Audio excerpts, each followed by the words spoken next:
a way to differentiate between self-care and sort of coddling, numbing stuff is self-care can take on more than one form. So if you're like, I'm just watching some Netflix and that's my self-care, or I'm playing some video games and that's my self-care, you could replace that with a walk around the block and it would still be self-care.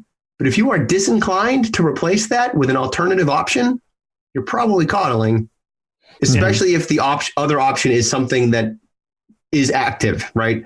Or it causes you to engage in some way. It doesn't have to be taking a walk or going to the gym. It could be journaling. But if you're just can't find the motivation to do that, one of two things is happening. Either you are wicked fried and you absolutely need to sit back and watch some Netflix and you'll feel that, or you're avoiding and you're kind of falling into like the doldrums of coddling. ADHD Rewired, episode 299. This is the podcast for those of us with really good intentions and a slightly wandering attention. I'm Eric Tivers. I'm a licensed clinical social worker by training and a coach by design. I'm your host and I have ADHD. ADHD Rewired is more than just a podcast. We are a community. We are wired for connection and you are not alone. Go to ADHDrewired.com to learn how you can join us in our free secret Facebook group. Get additional resources for every episode, including links to any resources we mention on today's show. You can support us on Patreon, sign up for our email newsletter. You can request podcast postcards to distribute to your clients and support groups. And you can learn all about our intensive online video-based coaching and accountability groups. You can do all of this at our website, ADHDrewired.com. We know that starting is the hardest part, so let's get started.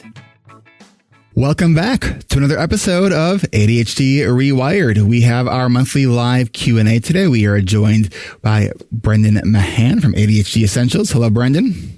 Hi, Eric. How are you? Doing all right. Still recovering from conference. And we got Will Kerb, host of Hacking Your ADHD. Hey, Will. Good to be here. Also recovering from conference? Yes. All right. So let's dive right in. We're going to start with Pat, who wants to go live. And Brendan, if you could read Pat's question, and I will pull him up to actually go live. I'm fairly sure there's not a clear, obvious answer to this, but asking anyway. Any thoughts or advice around walking the line between self-care and coddling? For example, between consciously staring at the wall in prep to climb it versus putting things off until it feels good to take it on. Yeah. Well, tell me how do you view the two? There's a gray area there. There's a blurry line. It's not really a line between giving yourself time to take a day after a conference and just like giving yourself permission to not do anything. Versus kind of the second scenario there, which is like, okay, I'm going to hold off on this until I've got the energy for it. And then if that continues for, 3 to 5 days, 1 to 2 weeks of like, it's on the list, it's on the to-do list, and you still just kind of keep pushing it off. Getting to that point where I'm feeling like I'm being very kind and forgiving of myself, but also perhaps missing out on some things that it's feeling that desire to kind of Hulk smash through the wall on a couple of things. All right. So as you were describing this, the thing that came into my head is where it's coddling versus self-care, situational versus repeated situations. Like sometimes like the situational stuff is where I think we should allow ourselves to have grace and to give ourselves forgiveness, right? If something is happening over and over and over again, right? There's two things we can look at it as is one, is what we were trying to do realistic, right? If so, what other strategies can we apply? Or if what we were trying to do maybe really isn't realistic, then I think part of self-care is actually acknowledging that, this thing might be beyond what I'm able to do, at least at this moment, and being okay with that, right? Like you can you can't just push yourself to do things that aren't realistic and then be mad at yourself for not doing them. Mm-hmm. I mean, you can, but it feels like crap and it doesn't get you any closer to your goal. Yeah. All right, Brendan, what are your thoughts? You got to figure out the why in here. Like, why do you want to do the thing in the first place? Right. And why are you not doing the thing? Because it's totally valid sometimes to be like, I'm not getting that thing done today, or I'm not getting that thing done in the next 6 hours or whatever. Right. Sometimes that's completely valid. And then maybe it gets like, let me walk you through a situation I know I've had. I've had times that I'm like, I got to do this thing, fill in the blank for a project, right? And I'm like, but today is just not the day that it's going to happen. I am tapped. I just came back from a conference, or I've had a really busy week or month or whatever. Today's not the day. I need to chill out and recover. And so I don't do the thing that day. But then the next 2 or 3 days, the fact that I didn't do that thing, it's a different reason. It's not that I'm being like recovering. It's that I've got 107 things happening over the next 3 days, and I can't do that thing those 3 days. Mm-hmm. So in that case, it's not coddling that I put it off for a week or whatever. It's just the way the schedule fell. And when I'm taking a day and I'm like, I'm going to kind of chill and regroup, I also look forward a little bit in my schedule to see what else is going on and when is it realistic that I'm going to be able to do whatever this thing is that I was thinking I would do today.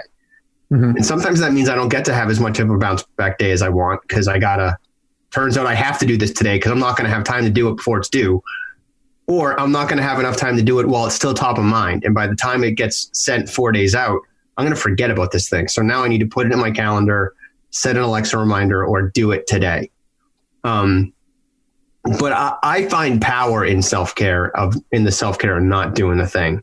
As long as I really think it through in terms of, I'm not avoiding this thing. I'm giving myself permission to not do this thing.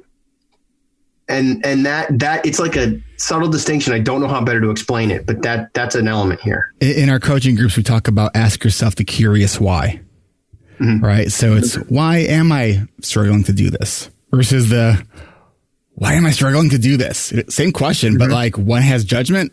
One is really being curious and trying to explore. I mean, I've been asking myself the curious why for most of my adult life about why I struggle with getting to bed on time. Right? Yeah, it is frustrating because when I get good sleep, like I am on my A game, right? And it's like, it's not an issue of knowledge. I know good sleep helps me, right? But it's something I struggle with, but I don't beat myself up about it. Right? Mm-hmm. So it's, having when we're struggling with something, self-compassion always is the way forward. Will, what's your take? Yeah. It reminded me a lot also because in the coaching groups, we talk about the difference between self-care and numbing.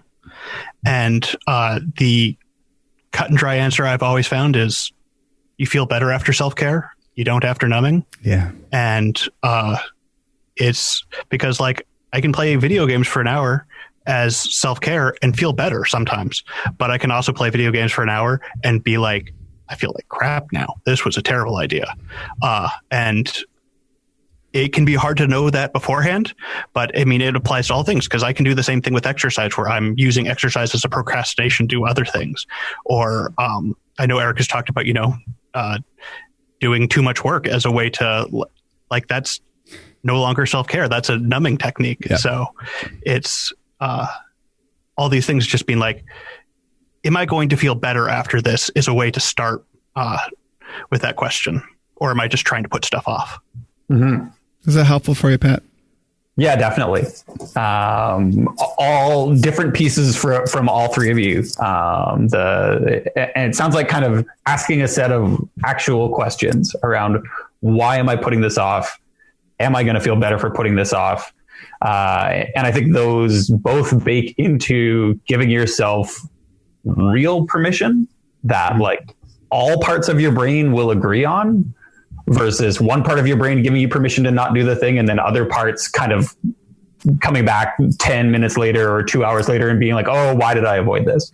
Having actual like thought out reasons behind it and really believing that you're going to feel better afterwards you're going to do a better job of it when you do take it on, makes sense and gives a more kind of logical way of getting through that conflict. Another way to play with this. Go ahead, Brendan. Another way to play with this, and I have to write this down so it goes in the Wall of Awful book because I'm realizing it now, is a way to differentiate between self-care and sort of coddling, numbing stuff is self-care can take on more than one form. So if you're like, I'm just watching some Netflix and that's my self-care, or I'm playing some video games and that's my self-care, you could replace that with a walk around the block and it would still be self-care. But if you are disinclined to replace that with an alternative option, you're probably coddling. Ooh, I like that. Especially if the other option is something that is active, right? Or it causes you to engage in some way. It doesn't have to be taking a walk or going to the gym. It could be journaling. But if you're just can't find the motivation to do that, one of two things is happening. Either you are wicked fried and you absolutely need to sit back and watch some Netflix and you'll feel that, or you're avoiding and you're kind of falling into like the doldrums of coddling. And I want to just add one thing, and I want to go to the next person. When we are in burnout, we are way late on engaging in self-care, right? And that's I had a stage last year where I was feeling a little bit burnt out, and that's when I went to going from 3 groups to 2 groups, right? Like I was way late in recognizing that, right? And once we do that, self-care needs to be scheduled as a priority, right? Which means we are saying no to certain things, even like when we have to, we can't do something that we can't do, right? All right, let's go to our next question. And it's sort of maybe somewhat of a similar question, with, I think it's Jaiki. Will, do you want to, read do you see where that is? So how did you learn to accept your ADHD? I often get really frustrated, angry that I'm going to have to deal with this for my entire life. How do you deal with that anger? This is a great question because it's a big part about managing your ADHD. Yeah. All right. And did I say your name correctly? Close enough. It's Yikke. That wasn't even close. Thank you, It's Yikke. fine. You tried. Okay. Thank you. Yeah, Yikke. Okay. All right. So you're the sort of the dance of anger and acceptance, right? Yes. And something to understand about when you have, when were you diagnosed? Summer last year. Okay. So it's pretty recent. Okay. When we are diagnosed as adults with ADHD, there is a grieving process that we go through. It's very normal. It's very similar to the grieving process we go to when we lose someone that we love, right? Mm-hmm. So anger is a part of the grieving process, right? Yeah. And it's okay to feel angry. What we don't want to do is get stuck there. So it sounds like you might be feeling like you're getting stuck there. Is that? Yeah. Because it's mostly that I want to change this so bad that I just wish I wasn't like this. But of course, obviously, I can't change that. So it's sort of this impasse, I guess. I need to not want this thing because it's useless and it's just causing me more misery. But I can't convince myself to not want this, if that makes sense. So I'm sort of in this situation of just not knowing what to do with this. Okay. There is a really wonderful quote that I'm about to pull up. I had it in my presentation that I did over the weekend. It's by, here it is, by Carl Rogers. And it's, the curious paradox is that when I accept myself just as I am, then I can change. Mm-hmm. Right. And so we have to be part of, acceptance doesn't mean I'm waving the white flag and giving up. Right. Acceptance is about understanding the cards that you were dealt, understanding what are your strengths, what are your challenges and what are the things that you need to do to compensate for the challenges? What are the things you need to let go of? Part of the anger may be, and this is, when I got diagnosed, there was a little bit of anger, but I really turned that into self-determination. Is like, man, if I would have known, if my teachers would have known, if my parents would have known, like, life just would have been so much easier. I mean, the amount of things that I struggled with, growing up that were all related to ADHD, like, but I think that when we could say, you know what, I didn't know, but now I know. And now what I can do is I can explore, what does treatment look like? Treatment is about learning as much as you can about ADHD. Treatment is about exploring medications, about managing your environment. So much of setting up our life to be successful with ADHD is about setting up our environment to be conducive to what we need. Right? Like, put me in a workspace, in a cubicle, I am going to fail miserably. Right? So it requires a lot of self-evaluation and maybe reassessment of what you're doing in life. Brendan, Will? Yeah. I mean, so I didn't just get diagnosed till I was 23, but my entire life, that I can remember, I've been diagnosed with dyslexia. And I just always remember my mom telling me, like, it's not good or bad. It just means you think differently. And so when I was diagnosed with ADHD, I kind of just shuffled that along. It's like, oh, my brain just works differently than other people's. But then still, the acceptance is still hard, because mine is a little bit different in that when I go, my brain will go, you don't really have ADHD. You're just not good at doing things, which is the harder, and I've eventually just been able to be like, look, I just have to do things differently. It doesn't matter if I have ADHD or not. Everyone has to do things in their own way. And if I didn't have ADHD and I just had to do these things, that would be fine. If I have ADHD and I have to do these things, that's also fine, because I just have to work with my brain, because that's the only brain I have. Right. Because the thing is, before my diagnosis, there was sort of this, what has been 8-year period of my mom, especially, suspecting I had ADD at the time. That's what she called it. And I was in hardcore denial. So leading up to that diagnosis, I already went through this process of at least acknowledging it. But now sort of acceptance is sort of this next different step. If that makes sense. Mm-hmm. I'm going to go external because everybody else went internal. The first thought we have is the thought of the culture that we grew up in. And the second thought we have, that's probably us. Mm-hmm. So if you're getting stuck in that first thought of being unable to accept the ADHD and having trouble even getting to the second thought, which is clearly the one you want to have where you're accepting it, maybe look at the external culture that you're in. It might be your job. It might be your family. It might just be the internet and how it so often talks about ADHD, depending on what circles you're traveling in. But the fact is, ADHD is a diagnosis that brings with it bias from the outside world, that brings in a lack of acceptance from the outside world.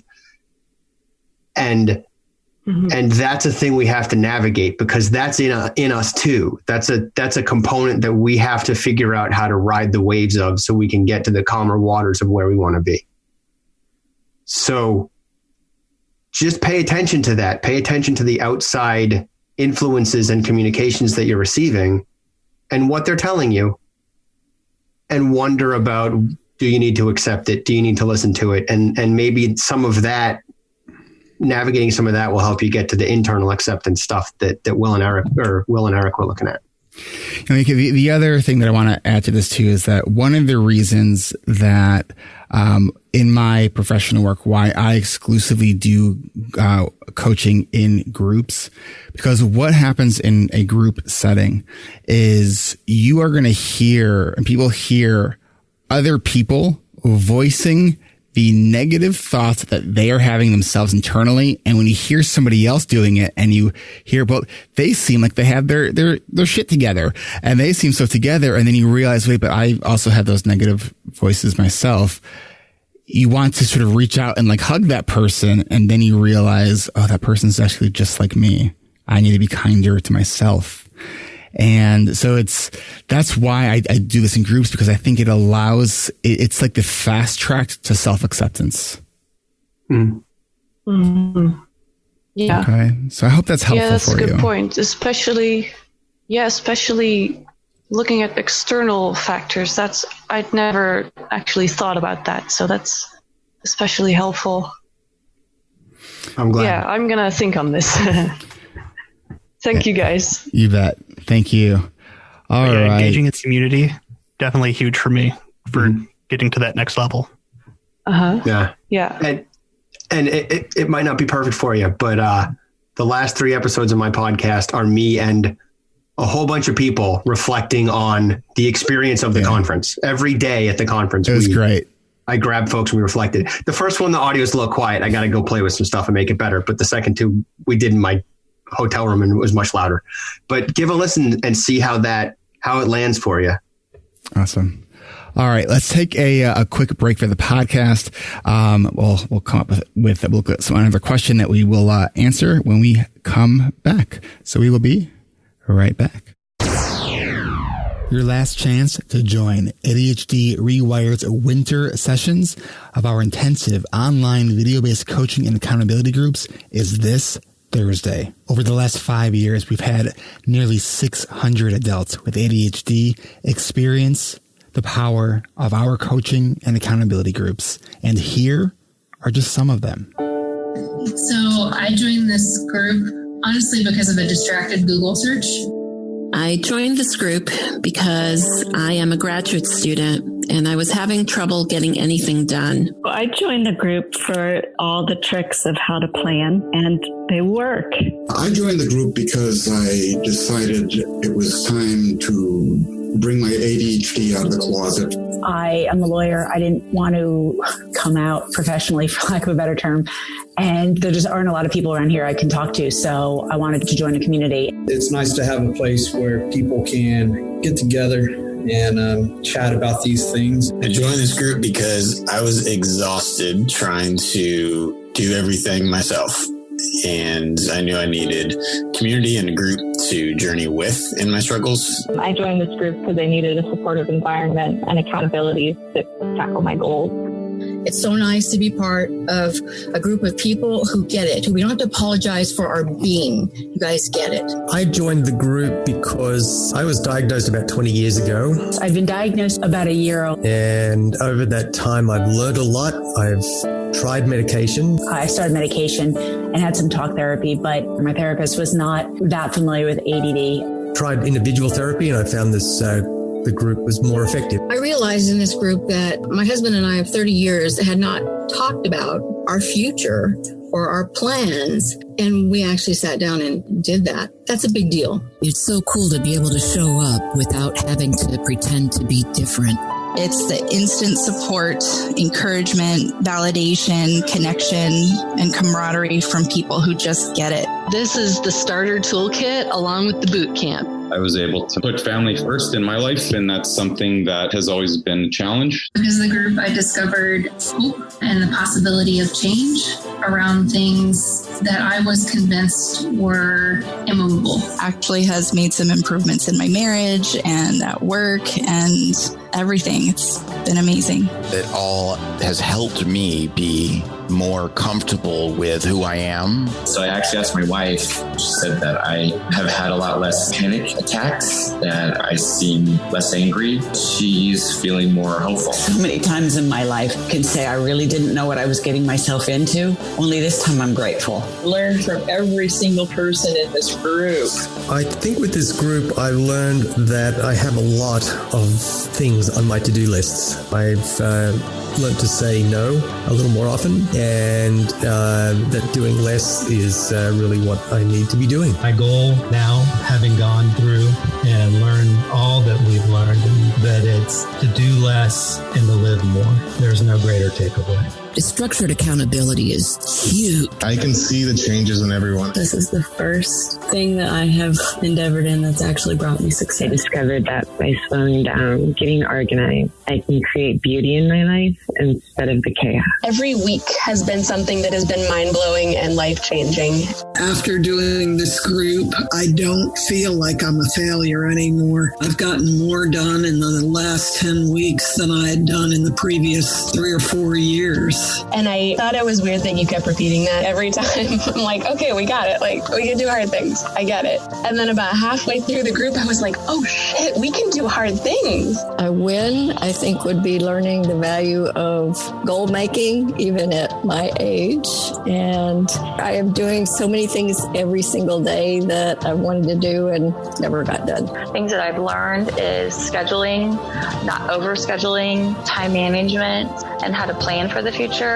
So one of my big wins was I've always wanted to set up my self-hosted website, and I've told myself a couple of hundred negative messages about how I can't do it, even though I can do it, and I did it. It's only because of these groups inspiring me to do my best. Increasing my time awareness without being stressed about time is such a big win for me. This group is like a safety net with everyone connected hand to shoulder to heart. Group has been a life-changing experience for me.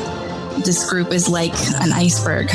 The surface level benefits are obvious: increasing productivity, managing time blindness, learning how to plan effectively based on your values and personal goals.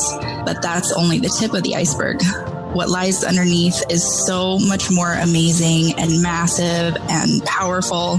I don't know how much experience people in the group have with like group coaching and stuff like this, but this is just like in such another universe of quality. It's just really unparalleled. I've never experienced anything like this, and I just really appreciate all of the ground rules and boundaries that you set. I appreciate how you help us with the social elements by giving us feedback. This is just completely unmatched. Connection and support are everything. There's nothing like having a group of people where it's safe to talk about your struggles, to share the things that are hardest, to not be judged for those things, and to actually be embraced and helped for that. I believe in accountability, and I believe in the work that's done within groups because I've seen it work in my life in other areas before. What I learned in the course of this group is that change comes much more fluidly with less resistance and more acceptance of self. And Eric, I stumbled on your podcast. It was invaluable, and then started hearing about this. It appealed to me in terms of helping lead me to some tools, as well as a community of people who were dealing with similar or related issues. My main goal is to be a better mom, wife, employee. And at the time I didn't realize, but just to be a better me. To be able to share these struggles, not feeling like you're alone in dealing with them, is sort of like the core value of the group. I've been watching this group for a year. It's the best decision I've ever made. If you're thinking about joining this group and you're hesitating, but you've listened to Eric's podcast and relate, and I would say take the risk, because I was terrified, and I was terrified to show up, but I have never been more grateful that I showed up for anything in my life. If you're thinking about joining this group, do it. It will be life-changing. Registration is by invitation only, and you have to attend one of our registration events to join. Our last scheduled registration event is December 5th at 12 p.m. Pacific, 3 p.m. Eastern. That's just 2 days away if you're listening to this on the day it came out. Go to coachingrewired.com to learn more and click on the big purple button to get your registration invitation. Sessions start January 10th and go through March 20th. Make 2020 your best year yet. Go to Coaching Rewired to learn more and to get your registration invitation. That's coachingrewired.com. And we are back. So we are going to start with a question that we actually sought out anyone's experience in for the people who are here. We had about 45 people who are here in the live Q&As. And it is a question all about breastfeeding and medication, and Will and Brendan and myself clearly are not qualified to personally speak to that. So the question is, can you share any success stories of breastfeeding moms who have gotten back on ADHD meds or quit breastfeeding to get back on meds and were happy about it and baby adjusted? Love, struggling, and guilty mama. P.S. Baby is 7 months old. Rachel can go live. Oh, yay. All right, Rachel. Hey, Rachel. I'm sorry, I didn't know how to answer. Hi. How's it going? Well, how are you guys? Doing all right. So you've been on the struggle bus with this? Yeah, I think I think because I had the, I know this is, it's like I'm talking to three dudes and I'm sorry. I'm a feminist though, if that helps. I mean. No, it's just, it is something I think that a lot of moms feel really guilty about. So I think it's really a good thing to talk about because I know you guys, this topic comes up a lot. I know it would help me and my family so much, but wow. I breastfed my other daughter till she was older, till she was toddler age. And I just feel bad. And I also know it means bedtime and all these other things are going to have to change. And so that is going to be, I know that's going to be a challenge, right? So it's easier in some ways to just keep doing what you're doing. But then at some point you're like, wow, this is not, I know it's not, it's not easier anymore. So yeah, I'm struggling. Have you spoken? Brendan got a taste of my struggling. Yeah, and since you're open to being on podcasts, you want to come on mine and talk about the coaching groups? I would be I would love it. I would love Awesome. it. I was thinking, I love all of your podcasts. I'm like, I love Will's new podcast. You guys this is really, really cool. Thank you for what you do. So Rachel, have you, a couple of questions. Are you working with a doctor who feels comfortable managing and overseeing meds while breastfeeding? Because I know that there are some meds that with close supervision, you can do that. So my particular doctor, I think, is a deer in the headlights about this. And there is no actual policy from his medical institution. That some of them do have that. They say you can only be on an SSRI type of, which is possible, even a Wellbutrin type thing would be helpful. But he's, it's okay. It's a Class C medication. I want to know in writing that you have stopped before I prescribe this. And I'm just, so I've just been kicking the can down the road. So I think with, and I know, just we breastfed my son, and I know from my wife how important that is. And when she was struggling with it, how just like devastating it felt, for her. And so my wife was taking medication too, and we were very concerned about it. And, she stayed on, one of the medications that she was on while breastfeeding because it was sort of that like risk reward of like, okay, well, what happens when you're not on meds? Like it can make things a lot worse. And so it's a really, really tricky, thing to figure out. And I think it's great that you've been wanting to breastfeed. How's your daughter, right? Yeah. How's she doing right now? Is she doing pretty well? She's doing really well. She actually is really interested in food. She eats like real food. She eats well. She's a very mellow baby, whereas my first is not at all. No, she's mellow and happy generally. She's also more clingy to mom. So it makes me feel a little bit guilty, but I'm completely open to experimenting with it because I know how the medication works. It's not like building up in her system. Mm-hmm. And I know I could experiment it. I just figure, what I wanted to tell the doctor was like, self-medicating with coffee that's on the wrong neurotransmitter is probably worse. I mean, I don't know. All right, let's, I'm wondering what Juliet has to say. Juliet? Oh, hi. I was thinking the first part of my experience was that I stopped breastfeeding at 9 months with my daughter because I was so missing my medication. My sleep was so out. And at the same time, I felt kind of guilty because I didn't want to miss out on that bonding time with her. Because I missed that with my son because he had a cleft palate, so I couldn't breastfeed. So that was one part to it. But once I was back on my medication, I kind of got through that transition of routines and sleeping. And the biggest struggle I did have was passing my daughter on to my husband at the time, or, you know, letting other people in to help me support feeding. But after a little while of being back on meds, I kind of got that, I didn't know what I didn't know back. I kind of had that, this is what it's like to kind of feel normal and a little bit more regulated. But my big fear was that if I stopped breastfeeding, I wasn't going to have that really nice connection with my daughter. But only having one experience with breastfeeding for a really, moderately short period of time compared to, say, other friends that have had kids. My daughter, who is on the spectrum and just got diagnosed with ADHD, she's very in tune with me still, and that was the one thing I worried about missing out on. So I don't know if that helps. Kind of. Thanks, Juliet. May I chime in? Yeah. If that's okay. Yeah.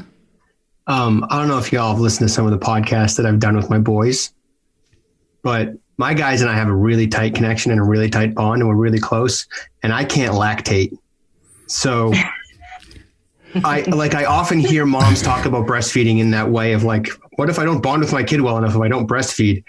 And that would indicate that men can't bond with their kids because we don't ever do that. Good perspective. So it is possible to bond with your kid, even if you don't breastfeed for whatever reason. It could be you've developed mastitis. It could be you've got to take a medication that it may or may not be safe for your child to have to navigate through breast milk.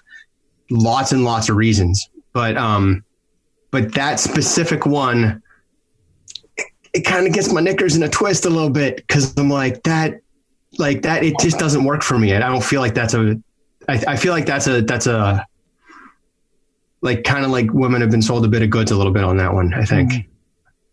And I hope I'm not offending anybody with that, but I just, it always sits in my craw. Well, I can snuggle with her and hold a bottle, right? Yeah, absolutely. I did. And so can Ryan, and so can my husband. So I think that there's a comment that I won't make on a recorded podcast that somebody said about a breastfeeding organization that sometimes it's really heavy hand, like really can. You're free to make a comment if you want to. Well, someone said La Leche can sometimes be a terrorist organization making moms feel. Sorry, the word terror. And then Brendan already had the comment about the airplane. So we're in trouble. But yeah, it's that it can be that feeling. But also, yeah, I can hold, I get it. It can be it can be different, just different. I think I agree. Marisol just said in the chat, like it's a very difficult topic for women. And I think it is. As compared to our parents' generation or before, where it was like no one breastfed. It was not normal. And so there's this whole generational shift of, no, you've got to do this now. And it's important, but it's like very far in the other direction. Is this a topic I should cover on the podcast? I think that would be great. Yeah. Because I've been trying to find. Because here's the deal. My wife went deep on this when our kids were born. Deep. Yeah. She went into the history of it. She went into the shame of it. She went into all kinds of stuff around breastfeeding, and I'm sure she can bring it back up to her mind if necessary. I mean, I remember being an issue around self-worth. Yep. She's a scientist. Yeah. Right. It was an issue of self-worth. Like, am I a worthy mom if I, being able to breastfeed or not? And that's just a little bit of pressure. Yeah. Yeah. And my first also, there was some things in the comments about the, chat about this being the second child.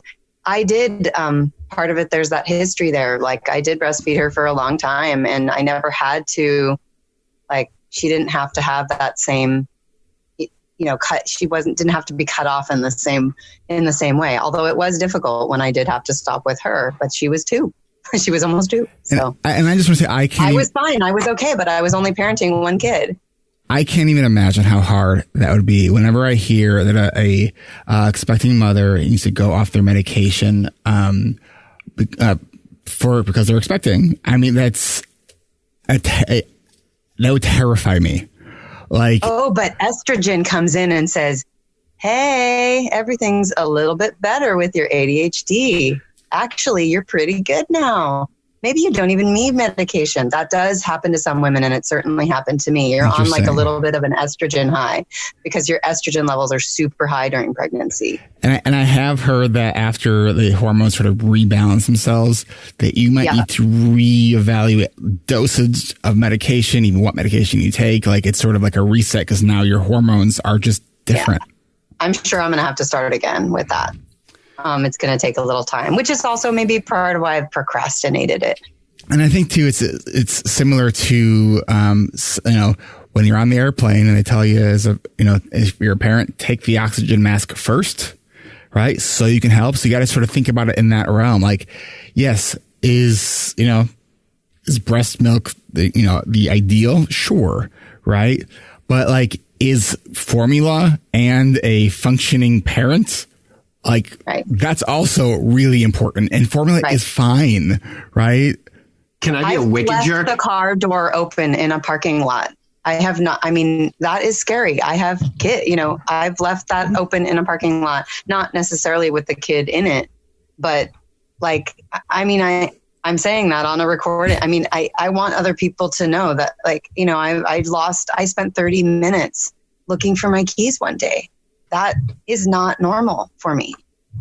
And if I can just be a huge jerk of a guy who has spent way too much time thinking about this particular topic and discussing it with folks, I would stop at, is breast milk the best option? ? I'm not going to throw Sure in there because it depends on the diet and nutrition that the mother is ingesting to determine whether or not it's better than the, carefully designed formula. That's fair. You're about to get it. So send all angry emails. Send all of it to me. All the lactate consultants can send. The email address is even ask this. I was Brendan@hateme.com. Yeah. But I'm willing to throw that out there as a guy who is a father of twins who mostly were raised on formula because my wife couldn't breastfeed because we had some stuff happen. So for most of their infancy, it was formula. And they're fine. I mean, they're short, but so are my wife and I. So it's got nothing to do with the nutrition in the formula. I hope that's helpful. And you said you had 2 kids? Mm-hmm. Yeah, now I have. Now this is the second one. Yeah, second one is actually, despite what people say about it being easier, it is not, especially with ADHD, because now, when you had your first kid, you didn't have another kid that also wanted attention. It's you're using so much more executive function throughout the day to do both things. So it's going to be a much bigger drag on you. And I just want to say what Marisol said in the chat, and that's your baby needs a happy, functional mom before breast milk. And Marisol's a biology professor. She speaks college. And a very good mom. She's another scientist. She speaks biology at college level. That's right. Yes, Marisol is amazing. I actually was in group with her and was thinking, thinking like, wow, she's whoa, look at all the stuff Marisol does. I often think that too. Sorry, Marisol. I hope that was okay for me to say, but I know there's editing. Marisol's already committed to be an admin for ARC 19. All right, Marisol, Rachel, and my wife, who can't hear this right now, you are invited to come do a panel discussion on breastfeeding on the ADHD Essentials podcast. Awesome. I think it would be really, really helpful for a lot of people. And I think a lot of people are scared to talk about it. So. All right. Marisol, please send me an email about that. Brendan at ADHDessentials.com so I remember to do it. And Brendan, let me know when you're going to do it and we can put something out on the email, on my email list about it so people know. All right. I think we have time for about one more. Brendan, do you have time? Because I know that we started a little bit late because we were talking about the conference. Yeah, I got an hour. You're good. Well, I've got 45 minutes. Okay. Because I have to put on a gi and drive to the dojo. You have to put on a what? A gi. Oh. You know the karate pajamas? That's called a gi. Why didn't you just say so? Because it's called a gi. It's not called karate pajamas. Every now and then we call it a monkey suit. Okay. Maybe next month you'll come to the Q&A in your gi, and I'll wear pajamas. Well, pajama day for pajama Q&A. Yeah, pajama Q&A. I love it. All right. Have any of you identified a question that we want to ask next? Completely on the list. I like Juliet's, actually. She was just here. How do each of you physically self-regulate with a focus on hand along strong physical emotions management versus losing your stuff? Brendan, it did not say stuff. It didn't, but my podcast is family friendly, so I edit automatically. I know. So, all right. A friend of mine once said that I was rated PG. Yes, I was for a while. Like when Gibson was young, I was more PG, and then I'm just like, fuck it. I was a teacher. Like, because what I realized, I had a couple of guests who tell me it was harder for them to be fully engaged when they had to really be thinking about the language that they used, and so I heard that, and then I'm like, kind of me too. Like, because I'm someone who swears, like, but I can code switch. Like, I never swear in front of Gibson. Like, when I'm around kids, like, swearing around kids makes me super uncomfortable. Right. So, but this is a podcast for adults. So let's all be, fucking grown-ups and pick up our big boy pants and girl pants, and let's just talk. All right. So how do we self-regulate without losing our shit? Well, if we were talking before we hit record, about my airport experience of having a panic attack after going through security. And what I did there to self-regulate, I just sat my ass down and like caught my breath for about 10 minutes. Cause I was panicked, and like, it was just like, and my self-talk was just like, okay, my body just flooded with anxiety right now. It's just a physical like sensation of anxiety, and it's hijacked my brain, and I just need to catch my breath, drink water, calm down. Like, not like overthink what's happening, just understand it for what it is. So it's like, I know the physical aspect of emotions to emotion comes from the word to emote, or to move, right? It's a signal that sends us in a given direction, right? So if it's anger, like for me, what we want to do with anger is lash out, but we also know that has lots of negative consequences. So for me, when I feel angry, I remove myself from all people, right? So you just get yourself in a safe space. Yeah, because no one feels good when they lose their shit. What do you guys do? Will, what do you do? Well, first, if I can remove myself from the situation, that's like the biggest thing when you're starting. And for me, like, what I've learned is like people's anxiety feels different for them, and I get really tight in my neck and shoulders, and I just need to move. So if I can like go on a run or do something, that will really help calm me down, because I feel that anxiety just feels like this like building thing. And if I release energy, then it feels I'm able to like come at it from a different view. And I mean, we already know exercise is great for getting the ADHD mind to focus. So, just releasing energy some way, running, push-ups, whatever, just moving around is what I need to do. And then, letting myself, be more like fidgety and stuff, just be like, I'm not going to control the fidgety. I'm just going to let it, rub my fingers or whatever I need to do to like, just feel like I'm doing something. Brendan? Yeah. I breathe. Right, like there's a lot of breath work with martial arts, and the martial arts helps me pretty significantly with this particular question. So I will, I might stand like this. My hands are kind of crossed down at the bottom, and intentionally adopt the more passive, loose in my shoulders stance. But my feet are planted squarely, shoulder width apart, flat on the floor. So I might stand like that, do some breathing in and out. I might put my feet every now and then. If I'm really struggling, I'll throw my feet together. I'll bring up my little salute. I'll just be like, or I might bow at someone every now and then. If I'm like super grumpy and I just need to bounce, I'm like, and other times if it's just like energy, right? Like just a ton of energy. I mean, Will saw me doing this at the conference. I was literally doing somersaults in the conference because that helps me get rid of some of that stuff. And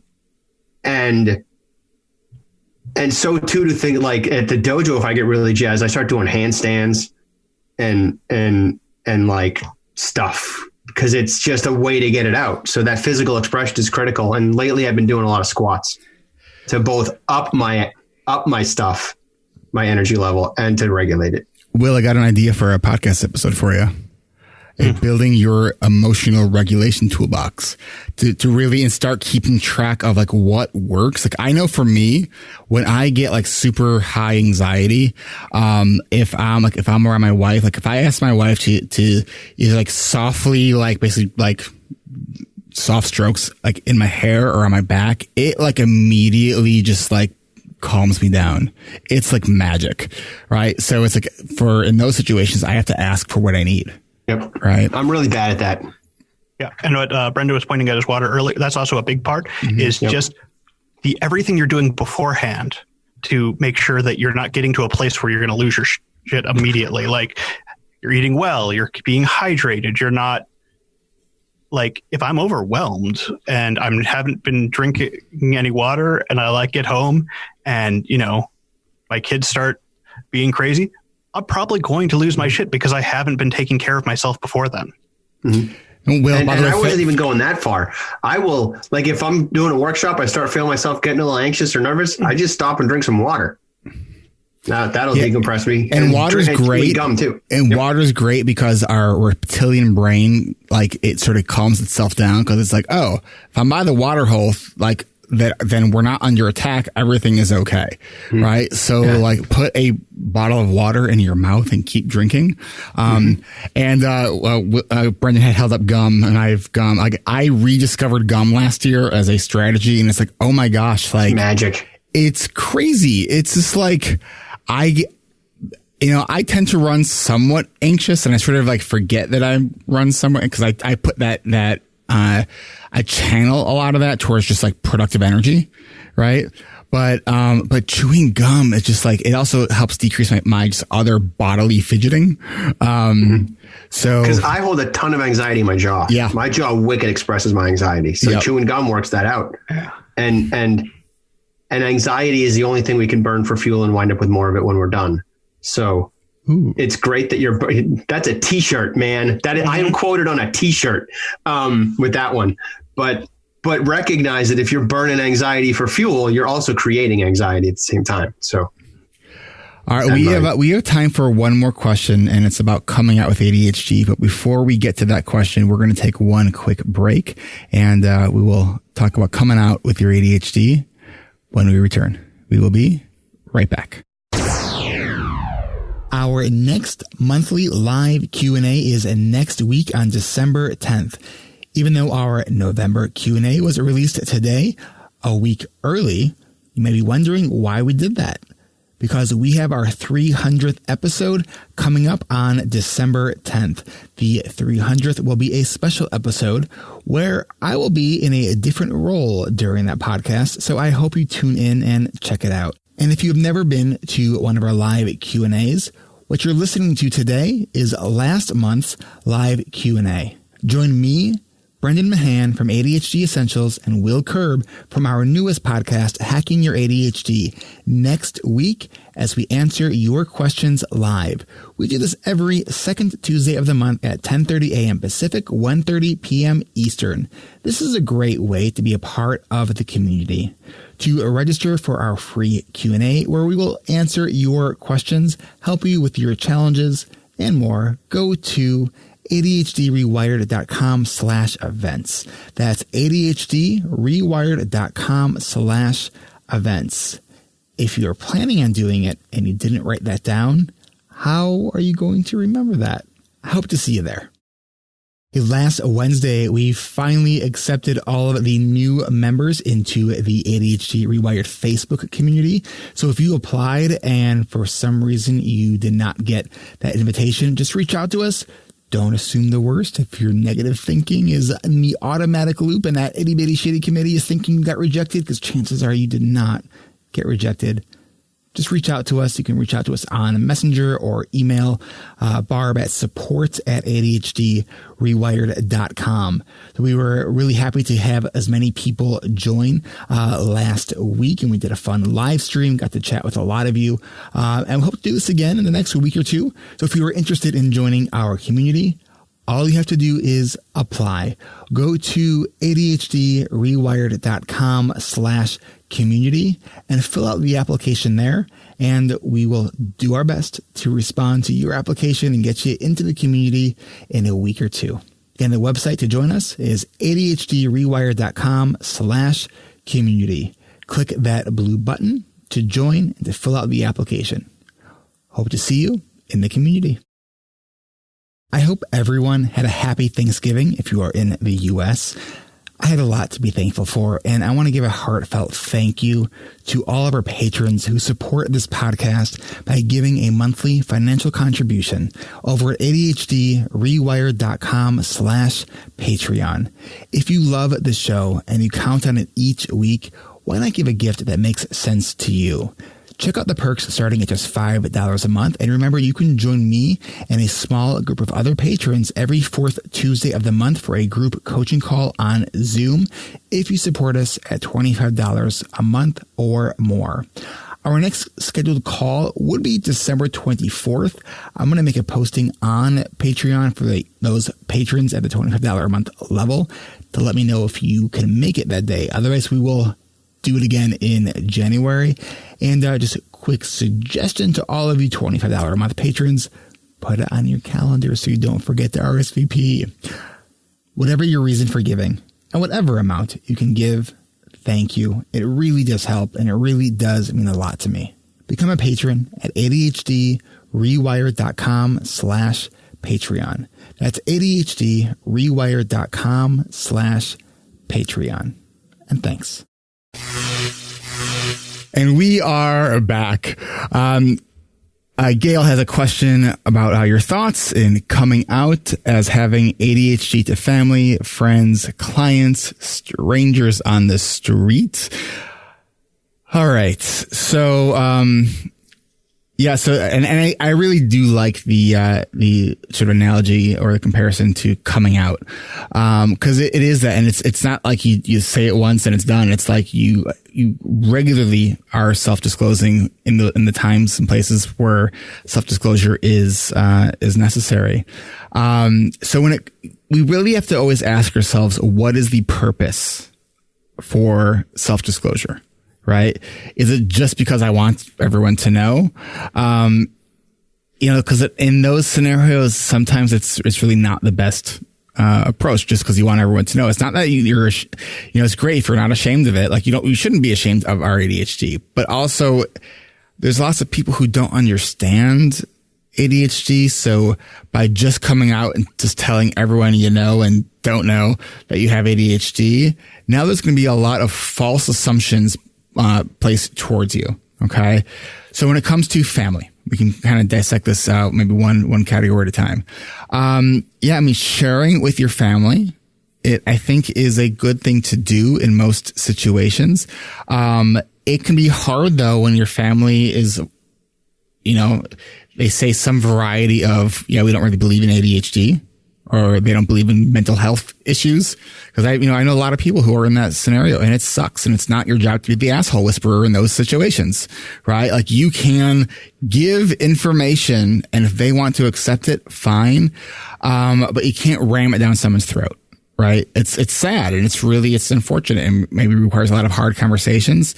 But then that's a conversation around boundaries. So if you self-disclose and they won't accept, then you're talking about changing the nature of your relationship with that person. When it comes to friends, I think kind of the same thing, right? Sharing with friends when it's relevant.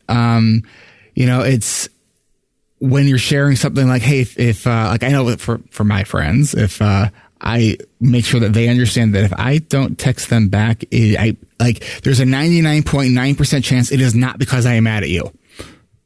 Right? So please just assume that I forgot, or there is actually a written response in my text message that I never hit send on. I can't even tell you how often I do that. There should be an app that like notifies you, hey, you have an unsent text message. If someone's an app developer, please create that. Clients, it depends what kind of work you're in and what line of work you're in, right? If you're in ADHD work, I would say tell your clients. I think that's, at the same time, I also think it's really important because I've worked with ADHD coaches who have ADHD and have their shit together and are great coaches. I've also done some work with ADHD coaches who have ADHD who need a lot of work still. And it's hard, but if your ADHD is getting in the way of the work you're doing with your clients and you're doing ADHD work, I would say level up the kind of work you're doing to help yourself so you can be of more help to others. Strangers on the street, I'm not sure why we would need to tell strangers on the street other than, I don't know if it feels good or cathartic. In the work environment, generally speaking, don't disclose. Say what you need, not what you have. All right. Brendan, what are your thoughts? I tell strangers on the street all the time. Okay. On purpose. Because I'm out. I have to be out. I can't do what I do without being out. Right. So everyone knows I got ADHD. And if that's not you, which is 98% of people, everything Eric just said, I'm right there with you. Right. If you have to disclose at work, I would say don't disclose the ADHD, disclose the supports that you need in order to be successful, and try to do it that way. With friends, I'm going to give you all a phrase. Most of you know it already. Sometimes the ADHD wins. Here's how I address ADHD with my friends. And this is typically how I disclose to strangers on the street too. And I want to add this caveat. Brendan and I had a conversation at the CHAD conference, and Brendan's really good at making friends. So this is like, he's got a big group of friends. And I asked Brendan, I was like, so how do you do that? Cause that's an area where I'm like, that's not something I do as well. It is a thing I teach in my parent coaching groups. But so what I do is when I screw up, I'm sorry, I shouldn't, let me withdraw and rephrase. When I fuck up, Thank you. When that happens, right? I own it by way of ADHD if it's appropriate, right? Like if it's an ADHD thing, if the ADHD caused me to make that mistake, I'm like, I'll tell you I have ADHD. Or I'm like, and here's the phrase I'm giving you. Sometimes the ADHD wins, right? I'll throw that out. And the reason I do it is to normalize it. Because some of us have to be out so that more of us can be out later. And those of us who can be out safely can push that boulder up that hill a little bit more. It's the same way. This is the same way that it had to work in the GBLT community or LGBT. Sorry. I think the other one was a sandwich. It used to be GBLT when I was in college, and then they flipped the G and the L around on me, and I still mess it up sometimes. Well, the idea is to when you use it to change to switch off which letter you start with. Okay. So GLBT to LGBT, QA, IQA plus. Yeah. But so using a similar strategy, right? Like those of us who can be out in the circles that you can be out with. Like me being out to all of my friends and stuff, it's unreal how supportive that is for the people that I spend time with. We have board game parties. Of the 9 or so families we hang out with, not all at the same time, but sort of on and off, one of them has kids that don't have some kind of diagnosis. And because of what I do, I know about all of the kids. And that means that I can accommodate for them. We have a whole section of our board game pile that is set aside for kids who have dyslexia, because I noticed that the kids who had dyslexia weren't playing because the board games required so much reading. So I shunted them off to the side. And that normalizes stuff and makes it easy for a very small group of people, admittedly, but maybe they're spreading it a little bit further from where they go. Will? Yeah. The stranger on the street thing made me think of, I have some shirts that have ADHD things on them. Like I have one that is powered by ADHD and it's got a picture of a battery. It's a lot of fun. And I was going to go to a neighborhood barbecue, and that was the shirt I pulled out, and I looked at it and huh. And this was before I started my podcast. I'm like, am I ready to say to all my neighbors that I have ADHD? I'm like, maybe, I don't know. Like, it's like, if people are accepting, it's great. But if you have one person that's going to be like, hey, ADHD doesn't exist, is that going to ruin my entire barbecue? So it's something to think about with your disclosures. Like, are you going to be able to be disclosing into a community that's going to be supportive? But also, I was going to say, like, that's right, Brendan, I'm going to keep talking. Do it. Yeah, do it. I had a friend that was like, that I'd like told that I had ADHD, and he's like, man, it really means a lot that you like let me know, because, you know, like, I have bipolar disorder, and that's really hard for me to talk about with people. I don't know who I can talk to with that about. And so if you can disclose, it can mean a lot to your community. Go ahead, Brian. On the wearing a t-shirt side of things, because that's a little different from just disclosing, right? That's a little bit of a different animal. That's like letting your freak flag fly kind of thing. Yeah, but also maybe not, because there's plenty of people who are going to be like, buy that shirt that don't have ADHD. Yeah. Do you know what I mean? Like, it's not as obvious as it might feel. That's totally a thing. Those people probably have ADHD and aren't diagnosed, but that's still a thing that's going to happen, right? And my view is like that if you have that one neighbor who's going to be like all grumbly and upset about it, I'm not going to be friends with that neighbor anyway. So I didn't lose much. I have a big wall of graphic novels when you walk in my house, and I can tell if we're going to be friends or not based on how you respond to it. Well, I think that is all the time that we have for this live Q&A. There is one other question that I want to respond to, but I'm going to respond to it after we actually end here the Q&A, and I'm going to post the answer to that in Patreon. So if you are interested in finding out that the answer to the question, and it's about one of the questions is a 7-year-old gifted son with ADHD and dyslexia is having horrific meltdowns, and I want to talk about that. But that will be available to patrons. So Todd, hang on a minute. Don't go anywhere yet, because I'm going to answer that. Thank you guys for being here. Support what we're doing here on Patreon. Going to ADHDrewired.com/Patreon. If you were here on Facebook, thank you for being on Facebook. We do this every second Tuesday of the month. Same time, same place. Thanks so much. And we'll catch you next time.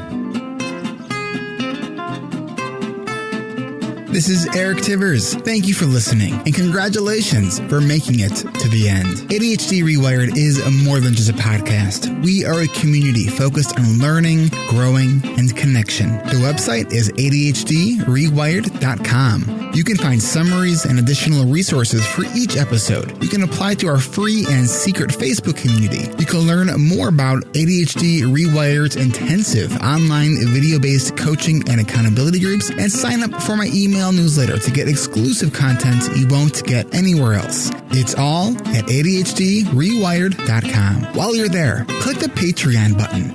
If you're a regular listener and you're still listening to my voice, consider making a monthly contribution by becoming a patron through our Patreon page. If you are able to financially support my work, it would mean a lot. This show is free to listeners, but it is not free to produce. And patrons get really cool perks. You can follow me on Twitter at Eric Tivers. You can like our Facebook page at facebook.com/ADHDrewired. If you're a coach, therapist, or related professional, connect with me on LinkedIn at linkedin.com/Eric Tivers. You can also subscribe to ADHD Rewired on YouTube. And you can subscribe to ADHD Rewired on YouTube and see select interviews and some other videos I've posted. Podcasts change lives. You can make a difference in someone's life by spreading the word about this podcast. Mention it in your online communities on Facebook, Twitter, Reddit, or wherever you hang out online. And be sure to share it with your friends and your family and your clients, as well as your coaches, therapists, and doctors. And if you're a coach, therapist, doctor, or ADHD support group leader, and you would like a pack of podcast postcards to hand out, you can request those at my website, ADHDrewired.com. And if you're a member of CHAD or any other ADHD support group, please be sure to tell them about this podcast. You can even show them how to download it on their phone. You know, you might be the person that turns somebody on to a podcast for the very first time. And if you really love this episode, please consider hitting share on your podcast player. I'm only one person, and I count on you to help me spread the message. One of the biggest things that you can do to support this podcast and to help other people discover it is to leave an honest rating and review on Apple Podcasts, Stitcher, or any other podcast app that accepts ratings and reviews. And don't forget to hit subscribe on this podcast on your podcast app so new episodes are automatically pushed to your favorite podcast app. Looking for more ways to listen and learn? Get a free audiobook and a 30-day free trial at audibletrial.com/ADHD Rewired. Not sure where to start? In no particular order. Check out Atomic Habits by James Clear, The Body Keeps Score by Bessel van der Kolk, 10% Happier, and Meditation for Fidgety Skeptics. These are both by Dan Harris. Change Your Questions and Change Your Life by Marilee G. Adams. The One Thing by Gary Keller and Jay Papasan. Procrastinate on Purpose by Rory Vaden. The 4 Tendencies by Gretchen Rubin. Do you have trouble asking for help? Listen to The Art of Asking by Amanda Palmer. It's one of the best produced audiobooks I've ever heard. If you're looking for something a little bit more, say, magical, I unexpectedly fell in love with the Harry Potter series. And I don't usually listen to those kinds of books, and I loved it. And of course, if you haven't yet boarded the Brené Brown bus yet, check out Brené Brown's books, starting with The Gifts of Imperfection, Daring Greatly, Rising Strong, The Power of Vulnerability, and if you're an entrepreneur or leader in any capacity, check out her 2018 book, Dare to Lead. And Brené still is my most wanted guest, so if you know Brené, and you would be so kind to make that connection for me, I would be really, really grateful. You know who else I would like to have on the show? You. Click the podcast tab at ADHDrewired.com and then click the Be a Guest button at the top of that page and schedule a 15-minute pre-interview. This is Eric Tivers, reminding you to keep learning, keep growing, and keep connecting. Self-care is not selfish, and no matter what gets done or doesn't get done, at the end of the day, you are still enough. And no matter how hard it feels, we can do hard things. Thanks for listening. I'll catch you next week.